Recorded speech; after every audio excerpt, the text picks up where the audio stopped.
Então, eu dizia, a reforma da Previdência agora, fizemos esse acordo externo agora, fechamos a sessão onerosa, da mesma forma como tinha ministro que brigava com ministro, confusão, estava 5 anos parado. O petróleo lá, a energia elétrica, daqui a pouco o carro elétrico chegando, uma ameaça da gente perder essa riqueza enorme que existe hoje, que tem um valor entre 500 bilhões de dólares e até 1 trilhão de dólares, e a gente parado 5 anos porque o Ministério da Economia não se entende com o Ministério de Minas e Energia. Ora, nós nos entendemos em 2 minutos. Eu e o ministro lá de Minas e Energia, o ministro Bento, espetacular, cooperativo, sentamos 2 minutos e falamos, vamos embora, vamos acertar esse negócio, vamos ver como é que fazemos. E pronto, saiu, já está tudo certo, e na base desse entendimento, não só isso aí libera os leilões de petróleo para o fim do ano, e o petróleo vai começar a sair do chão, como o gás que seria queimado, nós já vamos agora anunciar o choque da energia barata, já vamos canalizar esse gás, em vez de queimar, e vamos ligar com vaca muerta, que é na Argentina, eles descobriram, lá é shale gas, esse que tem nos Estados Unidos, eles têm aqui também, nós vamos conectar na rede e vamos ter Bolívia. Então vem Bolívia, Argentina e pré-sal, e tudo conectado em rede. Isso deve, em 2 anos, as nossas modelagens indicam, derrubar em até 40% o custo da energia termoelétrica. Então isso vai tornar possível, se você reduzir os impostos, se você abre a economia e começa a aumentar a escala dos empreendimentos, e você dá um choque de energia barata, nós podemos reindustrializar o país. O país foi desindustrializado por juro alto, câmbio baixo e 20 anos de impostos elevados. Foi 20% do PIB, a indústria brasileira chegou a 10% do PIB. Nós podemos, em cima de energia barata, logística, infraestrutura de investimento em infraestrutura e logística, nós podemos reindustrializar a economia brasileira. Esse é um processo que leva anos, levaram décadas para desintegrar o país. Em alguns anos a gente bota a coisa para rodar e para levantar voo de novo.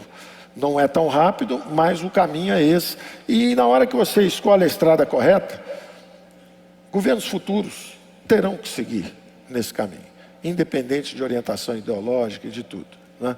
Então, você fazendo a coisa certa, a coisa começa a andar, ninguém mexe com aquilo. Então, eu estou muito confiante no Brasil, porque eu acredito que esse momento é um momento de aperfeiçoamento de instituições. Está acontecendo no Brasil, todo mundo, pô, mas está uma roubalheira. Não, era aquele excesso de intervenção, o governo está com a mão em tudo, setores inteiros foram aparelhados, houve roubo, houve maus investimentos, bloquearam, não deixaram a iniciativa privada investir, a economia ficou estagnada.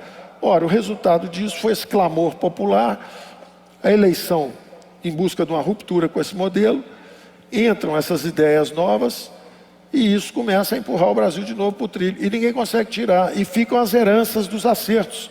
Da mesma forma que houve acertos quando lançaram programas sociais interessantes, esses acertos ninguém pode mexer. Ninguém pode chegar lá e eliminar. Isso é nosso, é uma conquista nossa institucional.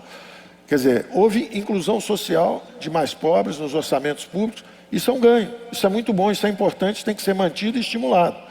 Mas, por outro lado, as coisas erradas você remove. E as coisas boas vão se acumulando. Por exemplo, nós temos um Banco Central independente. O resultado é que a inflação caiu de 11 para 3 num governo que não tinha sustentação parlamentar, o governo estava impopular e mesmo assim a inflação desceu num fim de governo, porque tinha uma instituição já aperfeiçoada que era o Banco Central, praticamente independente. Nós vamos oficializar agora, que é independente mesmo para perseguir sua meta de inflação. Então, eu estou muito otimista porque eu vejo que o país tem poderes independentes.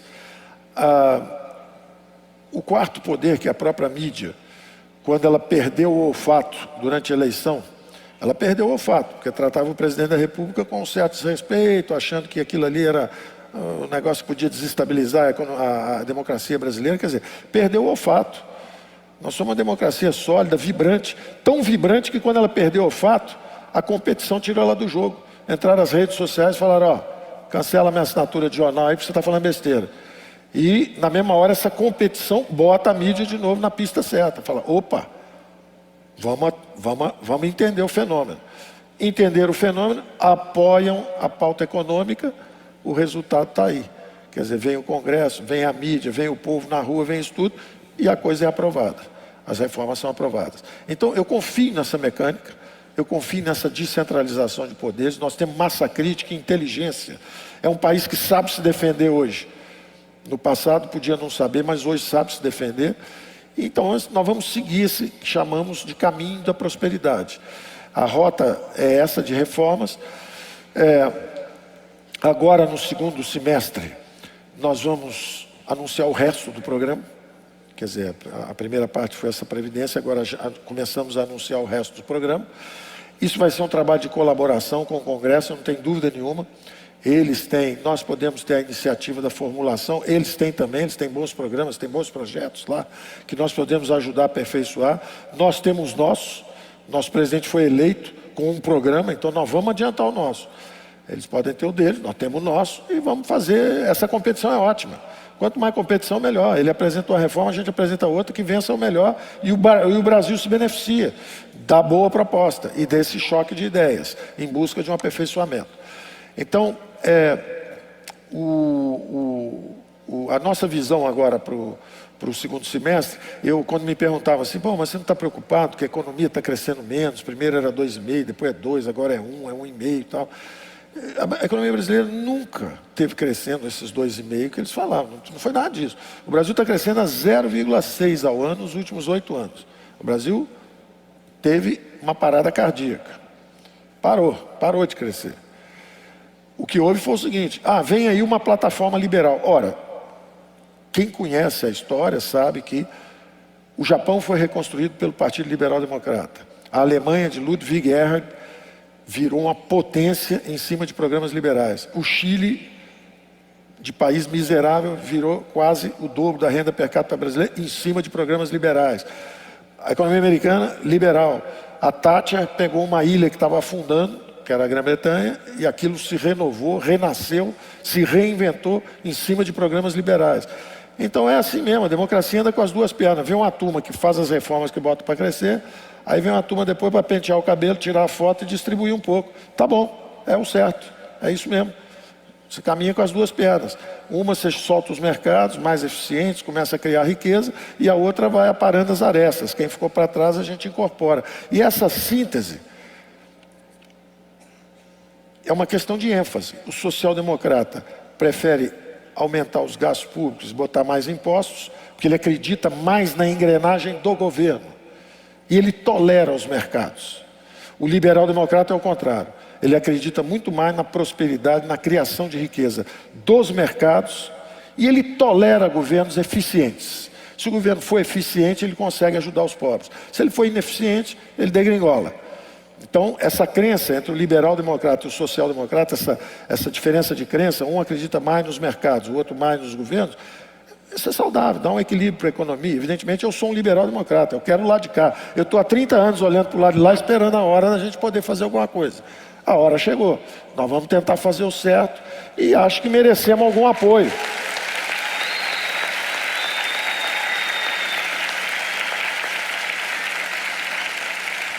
Acho que merecemos algum apoio e compreensão. Em vez de só ataque. Peraí, a bola é só sua? Só você que pode jogar? Ou dá para a gente pegar na bola de vez em quando? 30 anos não foi suficiente? Passa a bolinha para cá um pouco, vamos ver se a gente consegue melhorar. Porque do lado de lá parou, travou. Então eu estou absolutamente confiante que nós vamos andar nesse caminho virtuoso. Nós já estamos andando. As instituições estão se aperfeiçoando. O mundo está num momento interessante, porque, como eu dizia, a radiação cósmica de fundo, né, o som do universo é o seguinte, o mundo andou uns 30 anos, enquanto nós fomos para a clínica de reabilitação. Excesso de drogas. Agora o mundo vai dar uma freada, que andou cometendo alguns excessos também, e nós estamos saindo da clínica. Nós vamos voltar, vamos melhorar. Então está interessante porque lá fora os juros estão baratos ainda, estão baixos, quer dizer, há uma espécie de calmaria. Todo mundo numa guerra comercial intensa, ou seja, se chega um sujeito feito a gente que ainda não abriu a economia, que ia abrir de qualquer jeito, eu falo assim, em vez de eu falar que vou abrir de qualquer jeito, vamos fazer um acordo? Cara, vamos, pronto, já ganhei uma opção de coisa, porque eu já ia abrir de qualquer jeito, ganhei uma opção de coisa de graça. Então, está um momento ótimo para fazer negócio. A China briga com os Estados Unidos, a gente chega para o chinês e fala, não dá, pô, ou você faz assim ou não dá. O americano, olha, Você dançou com ele de rosto colado até ontem. Não dá para eu dar uma dançadinha com ele também? Deixa eu dar uma dançadinha também.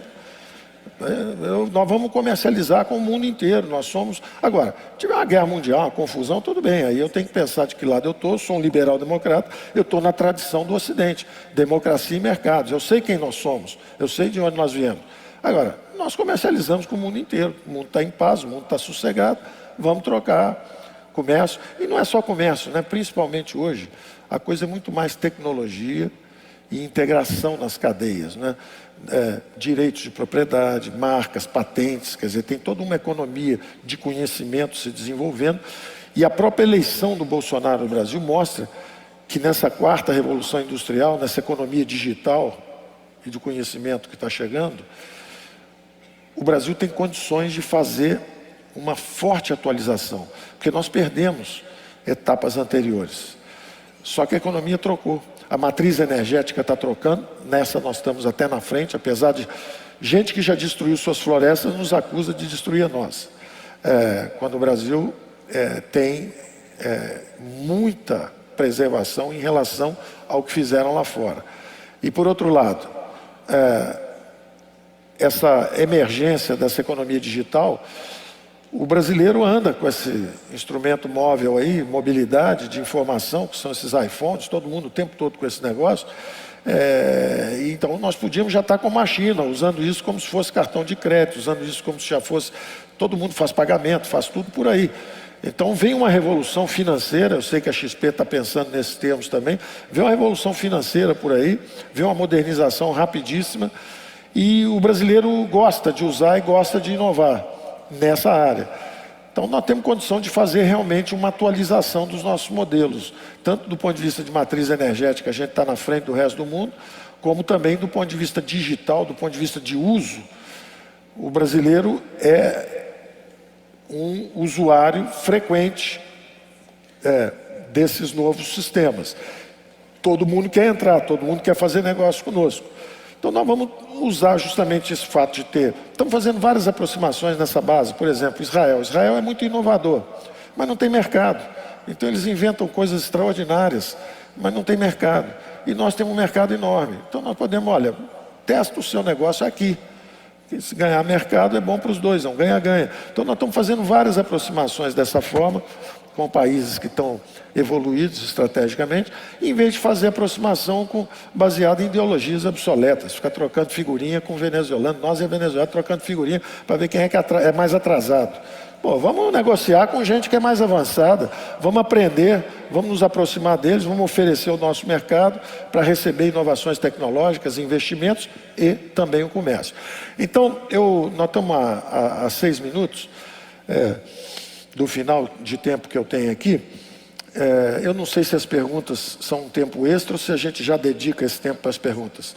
Eu fico por aqui com um pedido de engajamento dos senhores. Primeiro, um agradecimento, porque eu vejo que há um apoio maciço nas ruas, nesses movimentos, sempre, e um movimento construtivo, não é xingando ninguém, é pedindo. As mobilizações são pacíficas, o povo vai para a rua, canta coisas. Eu nunca vi isso. 1 milhão de pessoas na rua pedindo, querendo uma reforma de 1 trilhão, não sei o quê. Isso é um negócio de doido, nunca aconteceu isso antes no mundo. O sujeito ia falar assim, olha, pode fazer uma reforma, pode cortar a minha previdência futura, porque eu acho que isso é melhor para o país.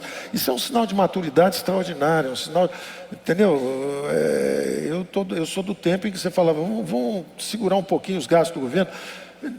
Despejavam óleo quente, pedra, passeata, tudo para matar o sujeito que está propondo consertar o país. Então hoje eu vejo isso com muita alegria, de ver o envolvimento da população de uma forma pacífica, ordeira, um esforço de participação. Vejo que os mais jovens estão super esperançosos e apoiam essas mudanças.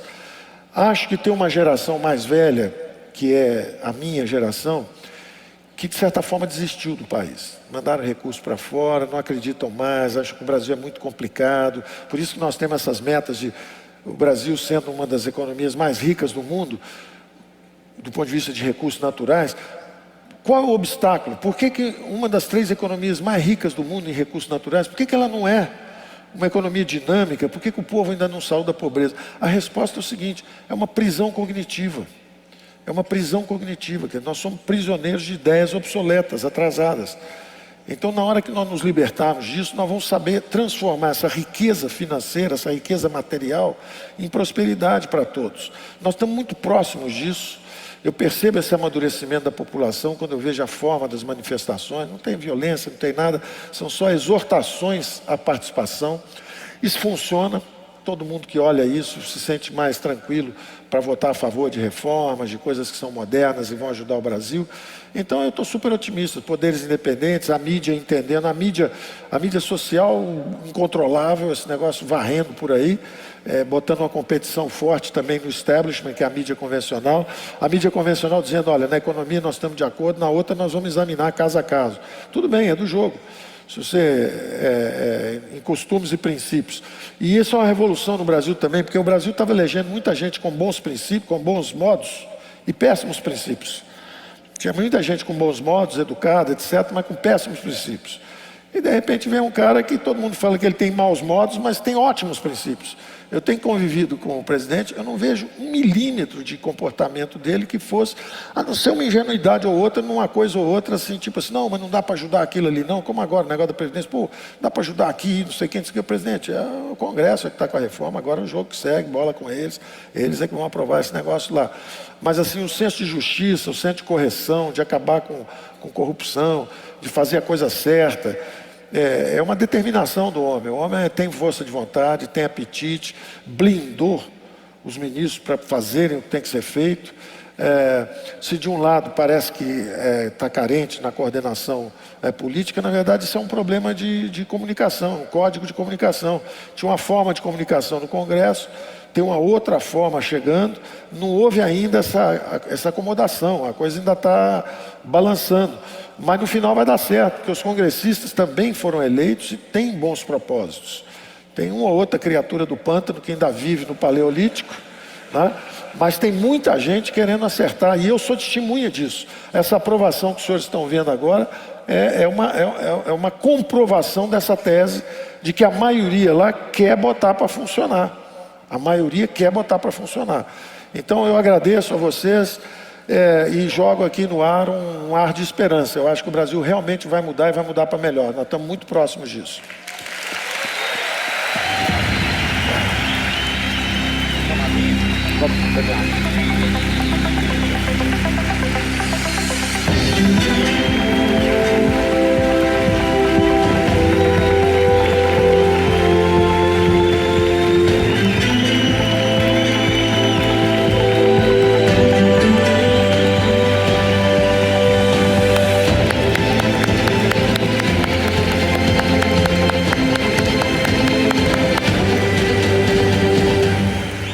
Ministro, muito obrigado pela presença, muito obrigado pelas palavras. Ainda tenho 2 minutos aqui no relógio, vou usar. Recebíamos muitas perguntas aqui da plateia, mas se me permite reverberar uma frase que eu peguei do discurso, eu acho que ela é muito importante.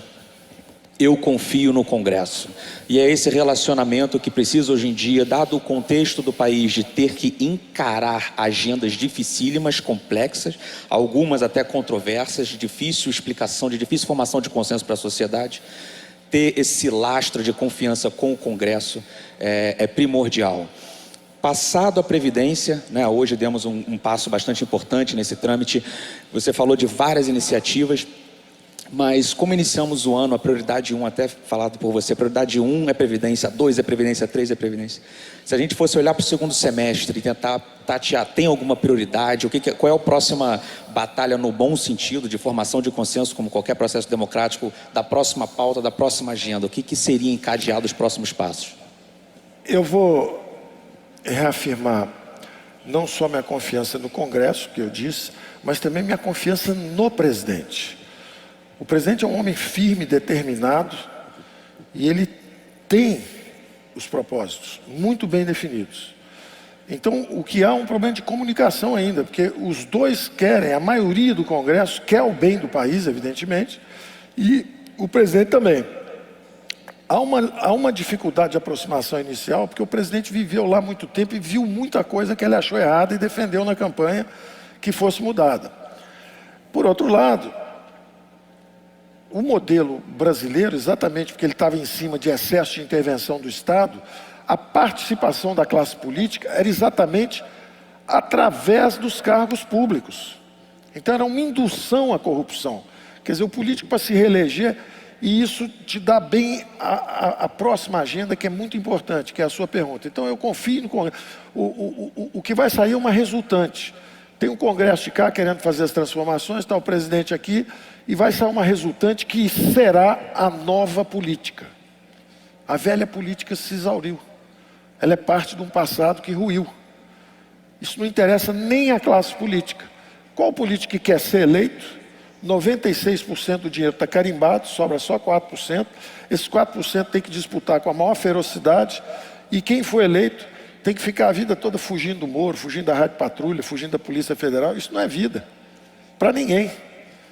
Então, eles sabem que isso que aconteceu lá atrás foi um desvio, que o modelo econômico, eu não culpo a classe política, eu culpo a economia, porque isso é um fenômeno histórico, isso é conhecido. Isso é conhecido, é um fenômeno histórico conhecido. A centralização intervencionista, o dirigismo do governo, o estatismo do governo, produziu monstros ao longo da história. Produziu o regime nazista na Alemanha, de direita, produziu o regime stalinista na Rússia, de esquerda. Quer dizer, essa centralização corrompe o poder político. O poder corrompe, todo poder corrompe. O poder absoluto corrompe absolutamente. Então,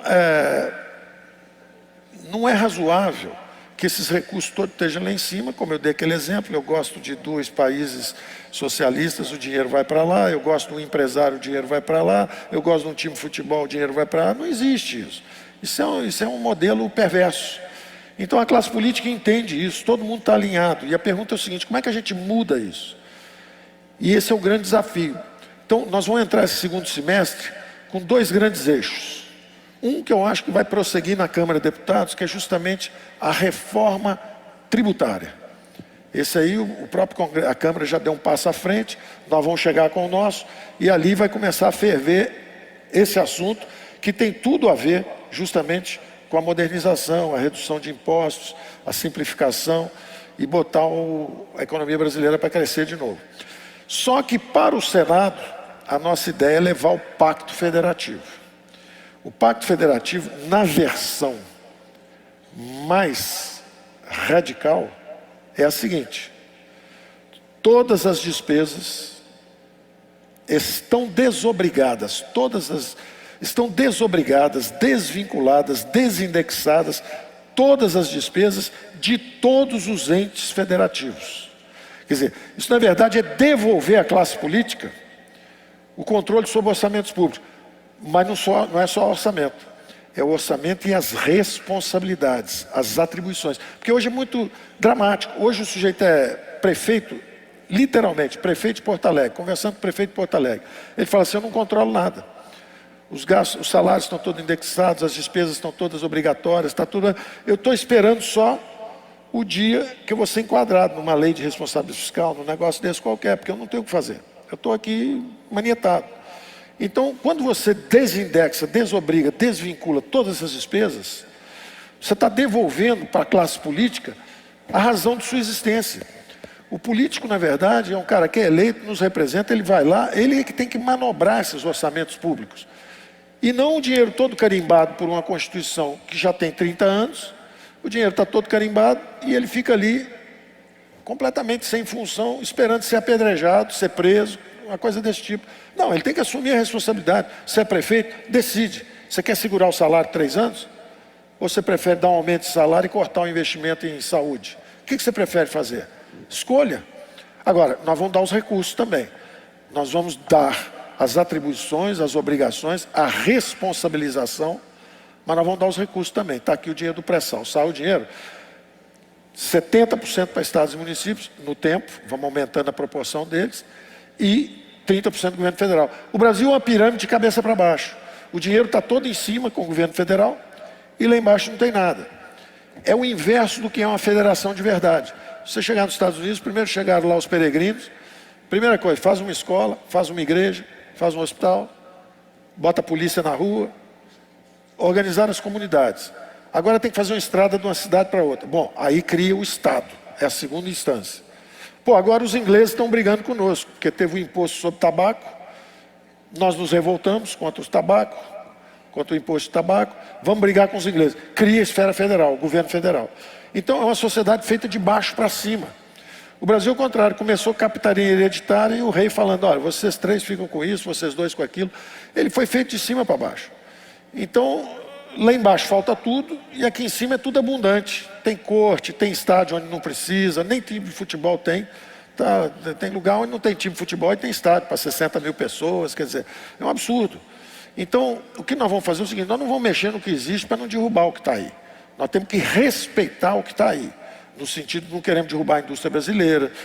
Agora, nós temos que reverter o processo, que era desindustrialização, nós vamos reindustrializar. Da mesma forma, estados e municípios. Daqui para frente, o dinheiro que sair do chão, nós vamos jogar para estados e municípios a fatia maior e para a União a fatia menor. Então, nós vamos controlar lá em cima a federação e deixar os estados e municípios cada vez mais se responsabilizarem. E aí é uma tarefa extraordinária, é uma agenda extraordinária para a classe política. Eu, quando converso isso lá, converso com o TCU, converso com a ministra do Supremo Tribunal Federal, as conversas são extraordinariamente produtivas, porque eles entendem que é hora de fazer isso. O presidente Dias Toffoli, por exemplo, do Supremo, virou e falou o seguinte, olha, nós podemos ir para a história fazendo isso. A gente vai dormir no Brasil e vai acordar na Alemanha, ou vai acordar nos Estados Unidos, com a classe política realmente assumindo o controle desses orçamentos, mas também as responsabilidades. Então, de um lado, das despesas, você tem o poder de travar ou acelerar. E do lado das receitas, começa a chegar recurso para você. Então você tem mais recursos, agora assuma a responsabilidade e enfrente as eleições tomando as suas decisões. Os TCEs, que são os Tribunais de Controles Estaduais,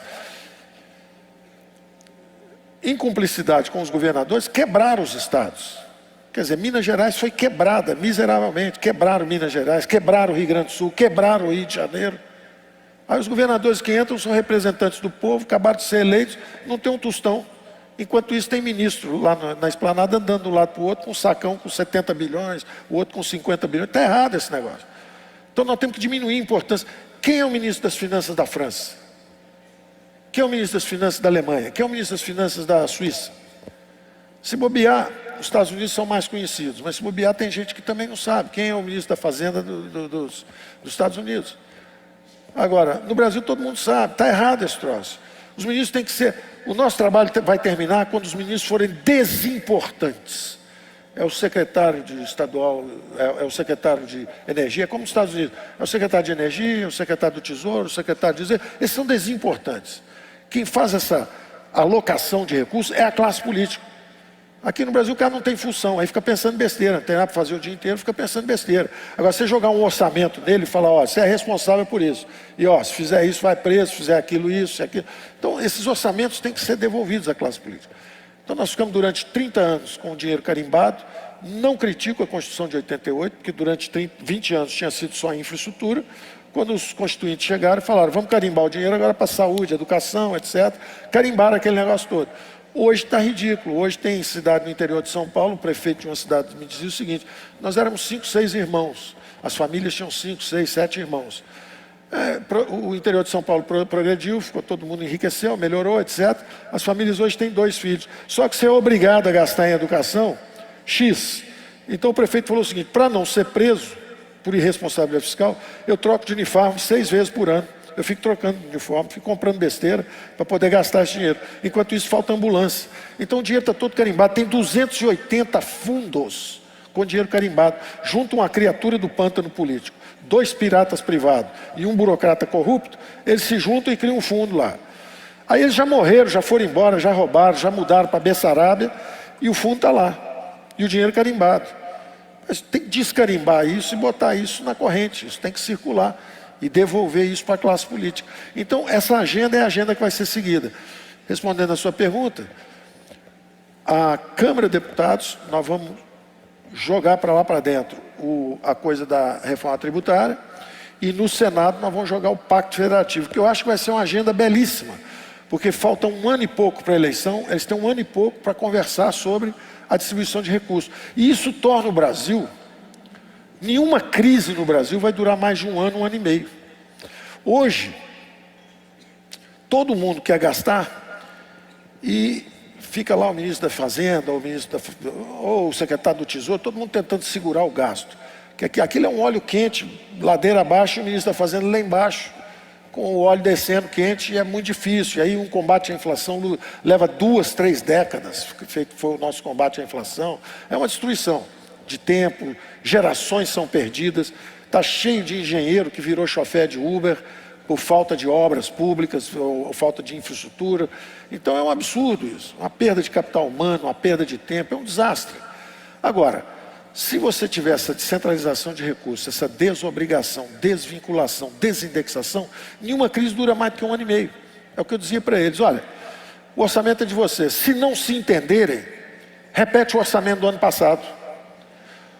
Você não precisa nem fazer o shutdown, que é o que o americano faz. O americano deu um problema, ele fala: desliga tudo aí, para de pagar todo mundo. A crise dura 3 meses.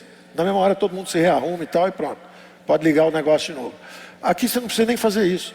Como tem inflação de 3,70%, 4%, se o país crescer 2%, 3%, o bolo sobe aí 7%, 8% todo ano. Então se você falar, olha, eu dizia para alguns conversando, falei: pessoal, se a gente fizer esse pacto federativo, o que vai acontecer? Se tiver uma crise, se vocês forem para casa e não fizerem nada, consertou. Porque vai ter que repetir o orçamento do ano passado. Repetir o orçamento do ano passado, as receitas subiram 8%, porque o PIB está crescendo, tem inflação, você não gastou nada. No segundo ano recebeu mais 8%, acabou, está tudo ajustado. Nenhuma crise dura mais do que 1 ano e meio. Hoje você tem que trabalhar muito para não haver a crise. Se você fizer o Pacto Federativo, você tem que trabalhar muito para fazer uma crise. Você tem que fazer besteira todo ano, 10 anos seguidos. Se você fizer besteira só 1 ano, no ano seguinte trava tudo, consertou de novo. Entendeu? Então eu acho que essa vai ser a agenda que nós vamos fazer no segundo semestre. Nós vamos provocar o Senado com o Pacto Federativo, vamos provocar a Câmara com a reforma tributária. Agora, vamos ligar a turbina em tudo que não depende de ninguém. Não depende de ninguém mexer em alíquota, mexer em reduzir subsídio, acelerar privatizações que já são nossas. Claro que o Salim vai ficar perturbando os outros ministros para tentar puxar estatal para incluir no pacotão dele. Mas tudo que já tiver no pacote, ele vai bombar e vai sair vendendo. Então, da mesma forma, a abertura. Nós já negociamos, agora nós vamos para o EFTA, né, que é o European Free Trade Area, que são 3 ou 4 países que estão ali em torno da Europa. Nós vamos conversar com os americanos também. Quer dizer, cada um vai sair fazendo. Agora nós estamos como naquele filme, só para terminar, aquele filme do Gladiador, vocês devem ter visto a primeira cena, né? Primeira cena, você manda um embaixador, os romanos mandam um embaixador, aí de repente volta um cavalo, só que o embaixador está com a cabeça cortada, né? Porque mandou um sinal, vamos trabalhar junto e tal, aí mandaram cabeça cortada, falei: não tem conversa. Aí o romano vira para as tropas e fala assim: unleash hell, quer dizer, vamos disparar tudo ao mesmo tempo agora. Então eu acho o seguinte: nós vamos disparar uma porção de coisas ao mesmo tempo. Nós vamos trabalhar pesado e eu estou absolutamente confiante pelas conversas que eu tenho tido, que o Congresso quer trabalhar forte, o presidente tem um apetite insaciável, está doido para trabalhar forte, gosta de ação e movimento. Então eu acho que todo mundo vai trabalhar bastante.